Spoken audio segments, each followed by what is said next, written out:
Dosalah usiku juzate javedani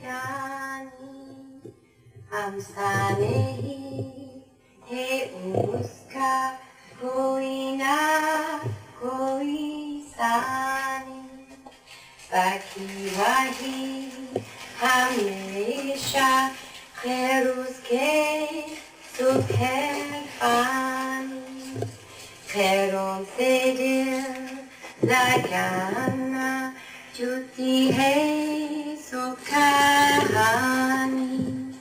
sukhenu ohi hek dil kaya rejani dil mein marai yahi hai subhana munyalani.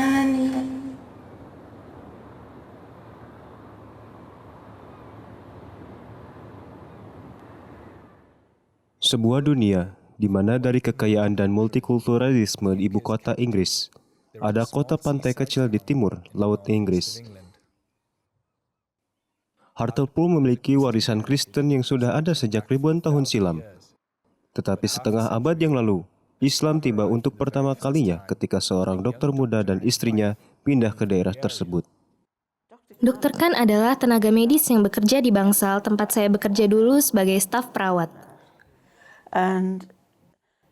Beliau bekerja beberapa bulan di rumah sakit, dan saya biasa melihat mereka keluar pada sore hari dari jendela kantor di bangsal itu. Saya dapat melihat mereka pergi bersama dan pergi berjalan pada sore hari. Dan saat itu adalah hari Natal, di mana kami bertukar kado. Kemudian saya berpikir untuk memperkenalkan diri saya kepada istrinya. Lalu saya pergi menuju flat di mana mereka tinggal, yang berada dekat pintu masuk rumah sakit. Lalu saya mengetuk pintu, dan mereka mempersilahkan saya masuk. Dan saya memberikan mereka hadiah, dan itulah awal mula pertemanan yang sudah terjalin lama. Dan suami saya, Terry, merupakan pasien operasi di sana. Dr. Han memerintah mereka untuk melihat pekerjaan apa yang dia lakukan.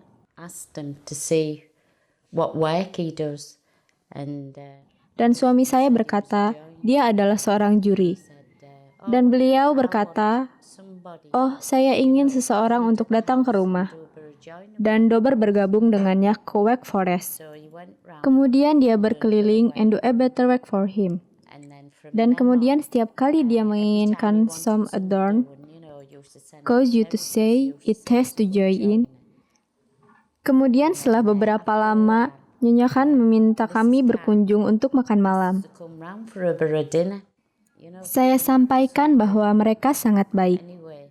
Kami pun datang pada suatu malam, dan dia memasak makanan, dan itu sangat menyenangkan. Gugu Begum, Tayyibah Gugu. Kami sangat beruntung ketika saya masih berumur sekitar 8 tahun. Hazrat Khalifatul Masih Salis mengunjungi Hartlepool sebagai bagian dari kunjungan beliau ke UK. Dr. Hamid dan Nyonya Khan mendapat kehormatan untuk menyambut Hazrat Mirza Nasir Ahmad, pemimpin internasional Jemaat Muslim Ahmadiyah, ke rumah mereka. Pada saat itu, Mrs. Khan mengenalkan teman beliau.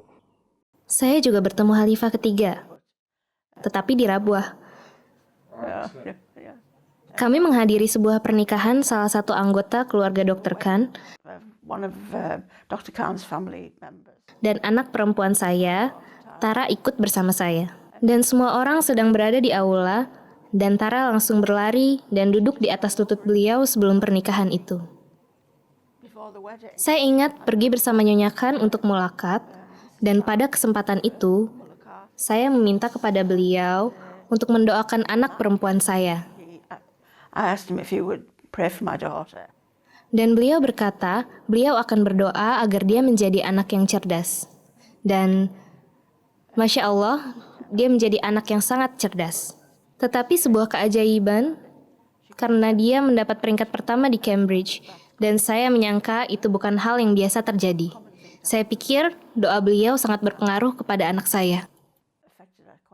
Keluarga Khan pindah ke UK sekitaran tahun 1960 dari kota Rabwah, Pakistan. Selama masa kecil beliau di Rabwah, Sajidah pertama kali merasakan ketertarikan kepada agama. Ketika beliau masih muda, beliau menyampaikan kepada kami bahwa beliau mendapatkan mimpi bahwa Khalifatul Masih As-Sani datang kepada beliau dan berkata, ketika kamu berusia 35 tahun, saya akan merubahmu dengan semacam keajaiban. Pada tahun 1981, pada pertengahan usia 30-an, Nyonya Khan menderita penyakit serius. Sajidah Hamid dari Hartlepool, beliau melihat di dalam mimpi ada sebuah bus bertingkat berwarna merah yang menuju dengan kencang ke arah beliau. Dan beliau berpikir akan tertabrak. Dan beliau memiliki perasaan bahwa saya harus menyelamatkan diri saya. Kemudian beliau mendorong bus itu dengan tangan beliau. Yang mengejutkan beliau, bus itu berhenti dan beliau selamat. Ketika beliau menghubungkan mimpi ini dengan tanah beliau yang bernama Pem, beliau menjelaskannya bahwa Anda akan mendapatkan penyakit yang sangat serius karena bus merah berarti penyakit menurut saya. Akan tetapi walaupun kenyataannya kamu tidak punya kesempatan untuk bertahan hidup, Allah akan menyelamatkanmu. Kemudian dia jatuh sakit seperti pada mimpi beliau dan dia juga selamat. Kemudian mengatakan kepada Pem bahwa semua akan baik-baik saja. Dia mengatakan tidak itu saja. Anda bilang melihat bus bertingkat, jadi penyakit akan datang lagi dan kali ini mungkin lebih serius dan memang terjadi. Ia menderita kanker dan kasusnya sangat parah sehingga dokter pun kehilangan harapan. Orang tua saya ingin bertemu dengan Khalifatul Masih As-Salis dalam mulakat atau kesempatan yang lainnya. Dan beliau memberikan kepada ibu saya sebuah doa dan berkata jangan khawatir mengenai ini lagi. Ini sudah berlalu. Dan ayah saya menganggap ini sebagai nubuatan atau sebuah tanda. Dokter hampir berpikir beliau meninggal. Tetapi saya tidak tahu apakah sudah diputuskan meninggal secara medis atau belum. Tapi memang para dokter sudah kehilangan harapan dan tidak bisa melakukan apa-apa. Pada saat itu, beliau menyaksikan sesuatu di dunia yang lain. Beliau melihat dalam mimpi itu bahwa beliau sudah meninggal. Kemudian beliau dibawa ke surga dan dibawa kepada Allah. Beliau ingin memohon kepada Allah. Dia meninggalkan anak yang masih kecil dan beliau khawatir terhadap mereka. Jadi saya mohon kembalikan saya ke bumi dan Allah menyampaikan bahwa kamu sudah meninggal. Beliau berkata, lalu mengapa demikian? Engkau pemilik segalanya. Engkau pemilik hidup dan mati. Engkau dapat mengirimku kembali walaupun aku sudah meninggal. Kemudian Allah berkata bahwa kamu tahu berapa banyak waktu yang telah berlalu. Kamu telah mati selama 5.000 tahun. Kemudian beliau berkata, engkau pemilik bukan hanya ruang tapi juga waktu. Engkau dapat mengembalikan waktu seperti yang engkau kehendaki. Jadi jangan berikan hamba jawaban seperti itu.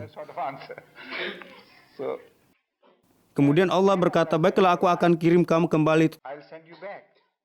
Tapi dengan dua tanda, sehingga ketika kamu menceritakan cerita ini, orang-orang akan mempercayai apa yang kamu beritahukan kepada mereka. Dan dua tanda yang kami tunjukkan kepadamu yaitu yang pertama, walaupun dokter yang akan memberi kamu transfusi darah, kan, tapi kamu tidak membutuhkan transfusi darah apapun, maka jangan lakukan.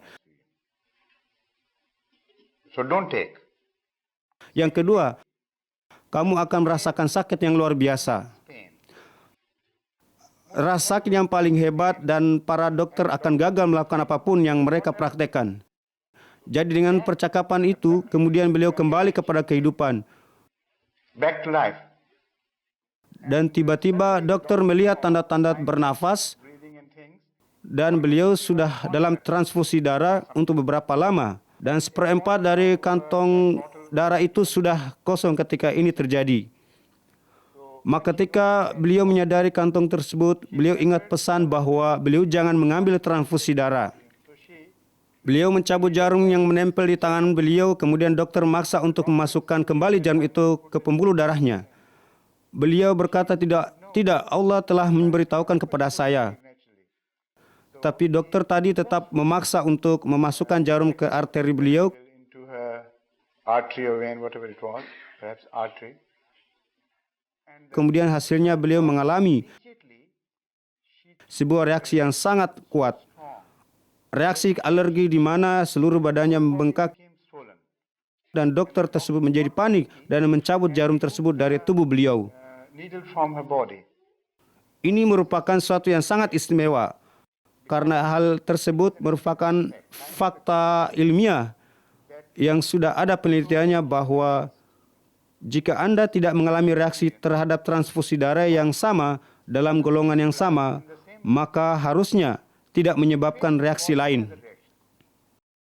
Reaksi dari tubuh yang memiliki golongan darah yang sama yang diberikan kepada beliau adalah sesuatu yang tidak diketahui dalam sejarah medis.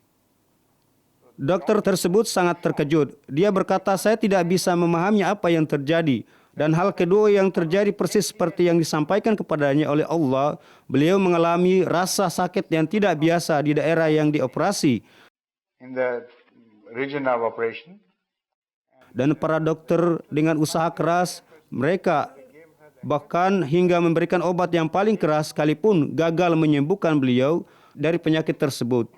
Dan setelah usaha yang sia-sia mereka gagal dan menyerah, mereka menyampaikan kepada suami beliau bahwa kami tidak dapat melakukan apa-apa. Semua yang kami mampu telah kami lakukan. Jadi ini adalah dua mukjizat yang ditunjukkan kepada beliau di dalam mimpi yang kemudian terjadi sesuai dengan yang diperkirakan. Tetapi terjadi juga hal yang ketiga. Mukjizat yang ketiga datang kemudian ketika beliau tiba-tiba dikunjungi oleh ayahnya yang mendengar operasi tersebut dan buru-buru kembali ke Inggris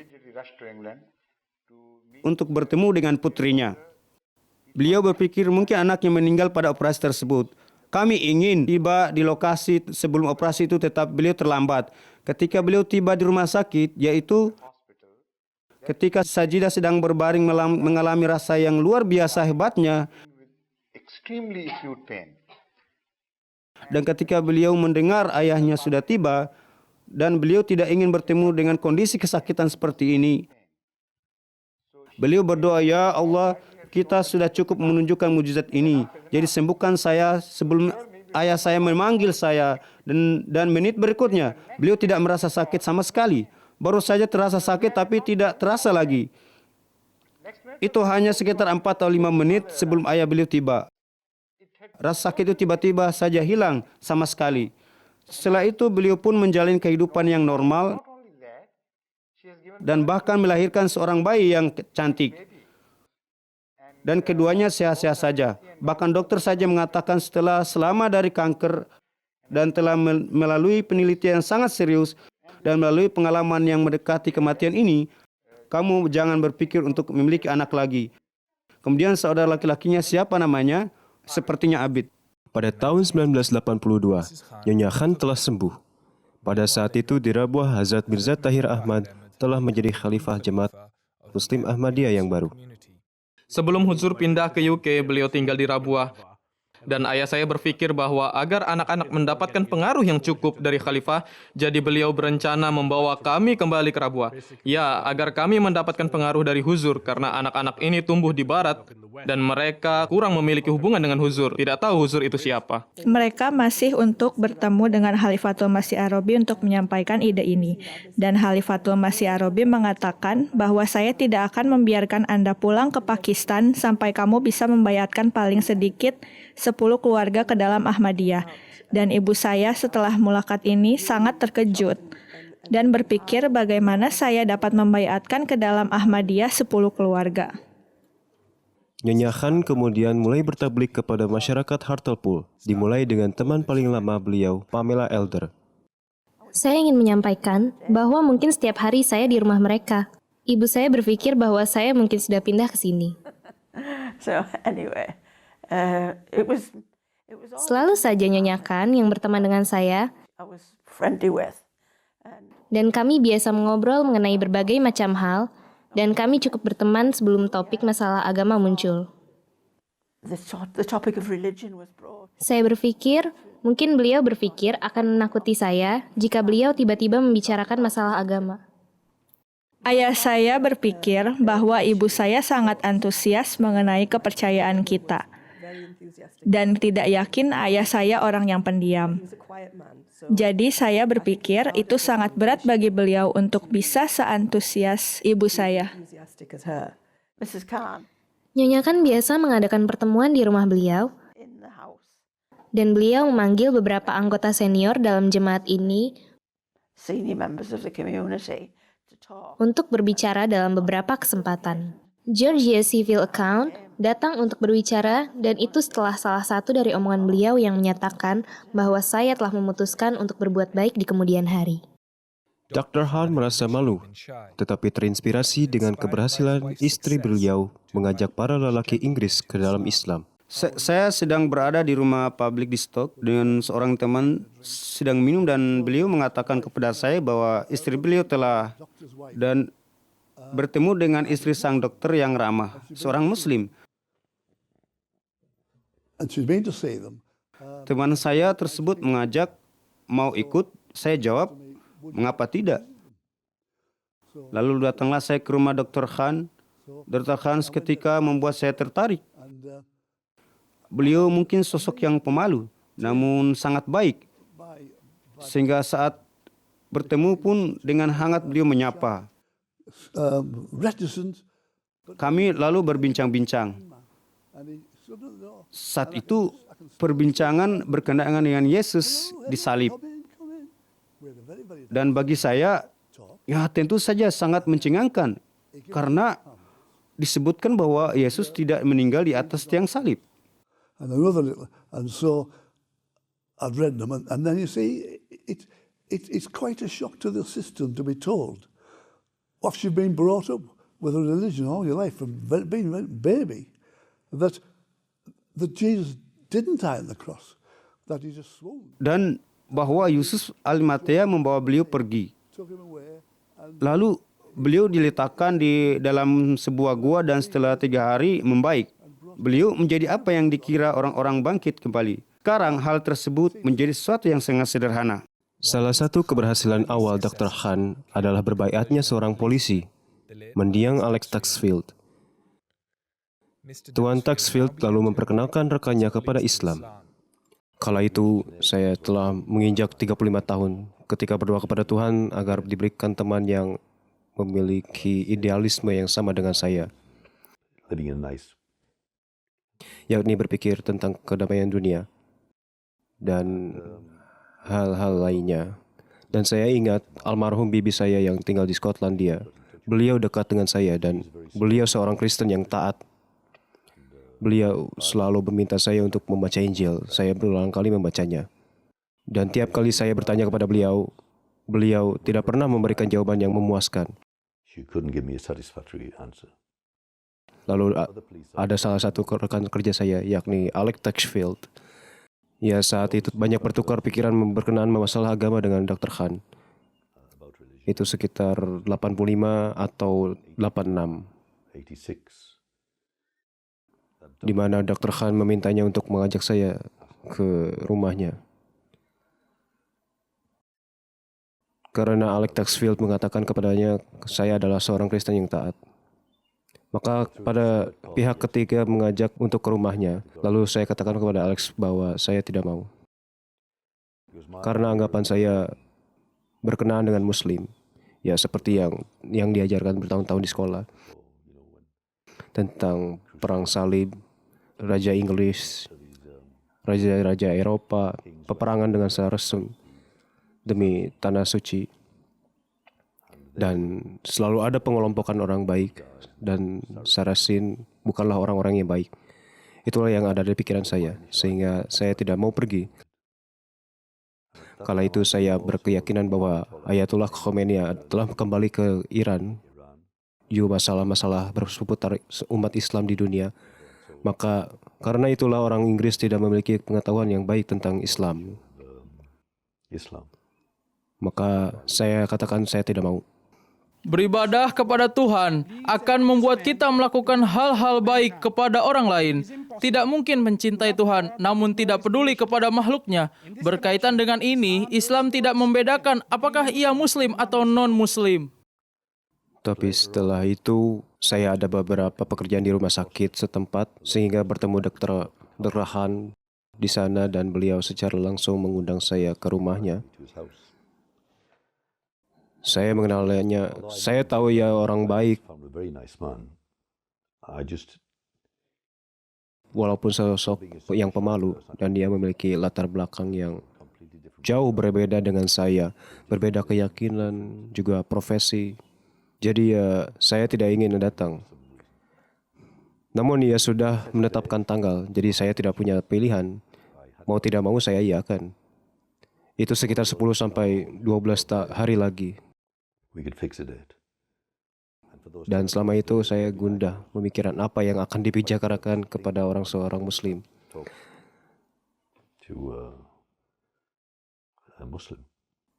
Dan pada hari hanya saya menyetir berputar-putar di daerah rumah tersebut. Saya tidak tahu apa-apa tentang Islam. Saya sempat berpikir pergi ke sana lalu bisa membuat Dr. Han menjadi Kristen. Saat Dr. Han sibuk berdiskusi dengan Maurice Threacle, Bill Atkinson, serta para rekan Inggrisnya, Khalifah mulai menjadi perbincangan menarik di Hartlepool. Ibu saya cukup teratur berkonsultasi dengan Huzur melalui telepon untuk mendapatkan nasihatnya, dan beliau pun selalu menyediakan waktunya. Huzur lalu berupaya agar bisa berkunjung ke Hartlepool pada beberapa kesempatan agar dapat bertemu dengan mereka yang baru baiat. Ini juga yang sedang ditabliki. Pertemuan pertama saya dengan beliau adalah sebelum saya menjadi Ahmadi. Saya diundang makan oleh Dr. Han. Saya tidak diberitahu bahwa ada tamu khusus. Saya hanya tahu ia baru merenovasi rumahnya. Agak aneh memberikan undangan saat renovasi masih berlangsung. Ketika itu plasternya pun masih belum kering. Saat saya datang sudah banyak tamu. Lalu ia mengundang masuk ke ruang makannya dan di sana ada seorang pria bertuban. Saya duduk di sebelahnya dan banyak berbincang-bincang. Saya berpikir, orang ini sungguh mengagumkan. Saya masih belum tahu tentang Khalifah. Saat itu pun saya tidak mengenakan pakaian yang sepantasnya. Tapi saya berpikiran ia sangat menarik, sangat hangat dan riang, dan yang membuat kita merasa nyaman di sampingnya. Saya bukan seorang yang menyadari betapa pentingnya agama. Beliau hanya ngobrol dengan kami, santai. Beliau berbincang tentang berbagai hal. Lalu kami menyantap hidangan. Huzur duduk di sana dan saya di sini. Lalu beliau bercerita mengapa dirinya harus meninggalkan Pakistan. Mengapa beliau harus meloloskan diri ke masjid di London. Setelah itu sangat singkat. Hanya dalam hitungan bulan, saya mengungkapkan keinginan untuk baiat. Baru 5 menit. Lalu telepon berdering. Oh Huzur, ada seorang yang baru baiat ingin bicara dengan Anda. Anda akan melihat saya masih belum tahu banyak. Saya hanya berpegang kepada hati saya yang mengatakan bahwa ini adalah sesuatu yang benar. Huzur menyapa saya, Assalamualaikum. Saya jawab, terima kasih banyak. Karena saya tidak tahu harus menjawab Waalaikumsalam. Tapi kita akan pelajari semua hal tersebut, iya kan? Anyway, I spoke to him and he said, I thought I saw a little spark there, he said. Lalu beliau memberikan sebuah surat yang isinya ucapan selamat datang di jemaat ini yang saya pajang di pegura di rumah. Itu pada tahun 1987. So, saya juga memajang leses di atasnya sehingga saya bisa mengingatnya setiap hari. Buku yang sungguh membuat saya tertarik adalah Yesus di India. Dari sana saya tahu bahwa Tuhan tidak membunuh darah dagingnya sendiri atau meminta nyawanya. Bahwa Yesus sebenarnya selamat dari tiang salib, dan itu menjadi titik balik saya. Pada suatu Sabtu sore, saya mengatakan kepada istri saya bahwa besok saya mau menjadi Ahmadi. Ia tidak terlihat senang, walaupun mengatakan baiklah jika itu maumu. Di hari suami saya berbaiat, sang mubalik mengetuk kamar, lalu menjulurkan kepalanya. Beliau mengucapkan, "Selamat," lalu mengatakan, "Selanjutnya Anda." Lalu saya katakan, "Itu hanya pikiran Anda." Saya begitu teguh pendirian bahwa saya tidak akan baiat. Istri saya, Christine, ia sangat aktif di gereja. Juga menjadi salah satu pengurusnya. Ia orang yang baik dan mereka pun orang yang baik. Saat awalnya saya beritahu ia tentang Islam, ia tidak marah. Namun mungkin ia bertanya-tanya mengapa saya tidak datang ke gereja. Lalu istri Dr. Khan, Sajidah, juga mengundang agar saya mengajaknya datang ke rumah mereka. Saya katakan saya akan menyampaikannya. Tapi saya melihat ekspresi ketidaksukaannya. Lalu saya katakan hal itu akan memperlihatkan sikap permusuhan. Maka ia datang. Ia tidak bersingkap memusuhi, namun mengungkapkan argumen yang cukup panas. Ia cukup terkejut dan mungkin juga tidak terlalu senang dengan perubahan pada diri suaminya. Namun karena ia seorang istri yang setia, maka ia menemani ketika tiap minggu suaminya datang bertemu dengan ayah saya. Dan hal ini berlangsung cukup lama, di mana mereka datang, lalu ia berbincang dengan ibu saya. Yang saya ingat, awalnya ia terlihat sangat serius, atau bahkan terlihat tidak senang. Christine masih antipati terhadap Islam, namun teman Nyonya Khan yang lain, Beryl Taylor, lebih menerima.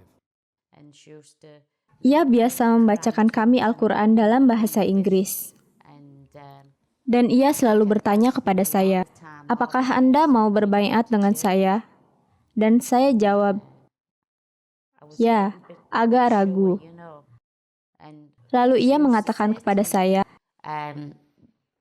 "Dalam waktu dekat, akan ada seseorang yang mendatangimu. Jika itu terjadi, katakanlah kepada saya." Lalu saya menjawab, "Baiklah."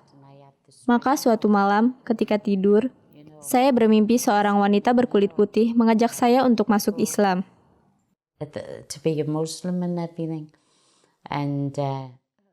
Wanita itu terus mengajak saya.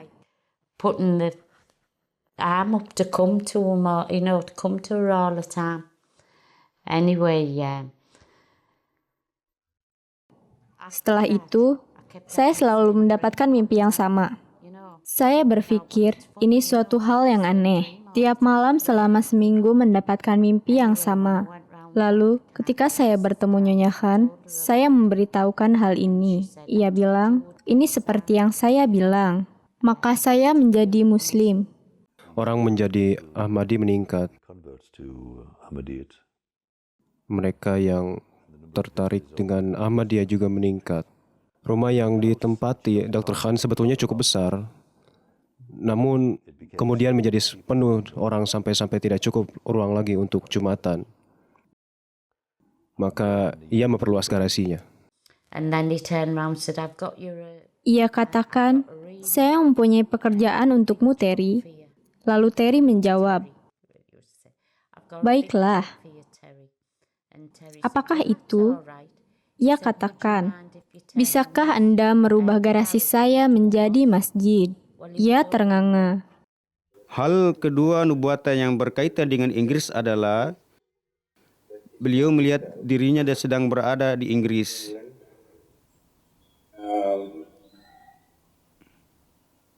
burung-burung putih melewati beliau. And he interpreted this dream. Beliau menafsirkan bahwa orang Inggris akan menerima Islam. Saya memilih Hartlepool secara khusus untuk hal ini karena di sini saya melihat benih tergenapnya nubuatan ini. The fruition of these prophecies. Di sini saya melihat perkembangan jemaatnya yang secara karakteristik sangat Inggris sekali. Overwhelmingly British. Bukan campuran dari Pakistan. Mainly the British people themselves. Selain itu juga, With the grace of Allah, alhamdulillah, mereka sangat tulus mempelajari tentang Islam. Suami Beryl, Terry, mengubah garasi tersebut menjadi sebuah masjid dan sekarang Khan akan bertablik kepada keluarga lain. Ini diawali oleh saudara laki-laki saya, Paul. Ia menyimpannya dengan sangat baik untuk dirinya sendiri. Dulu saya suka berkunjung ke rumah orang tua saya. Pada waktu-waktu tertentu, Paul menghilang. Saya tanya kepada ibu, "Paul kemana?" Beliau menjawab, "Ia ada di kamar." Ia di kamar lama sekali.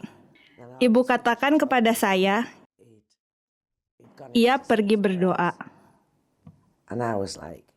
Saya tercengang dan ibu hanya bilang, "Begitulah." Lalu semakin lama, ia berubah menjadi seseorang yang sangat baik. Dan tiba-tiba saya tersadar, saya tidak percaya dengan perubahan yang terjadi pada dirinya. Lalu ia mulai banyak bicara kepada ibu saya dan selalu mengajak ikut Jumatan. Ibu saya menolak. Beliau bilang, "Kerjakan saja apa yang kau inginkan." Lalu suatu kali, ketika saya memberitahu hendak berkunjung ke rumah beliau, beliau berkata, "Hari ini kami mau ke rumah teman kami, Sajida dan Dr. Khan." Beliau pun mengajak saya.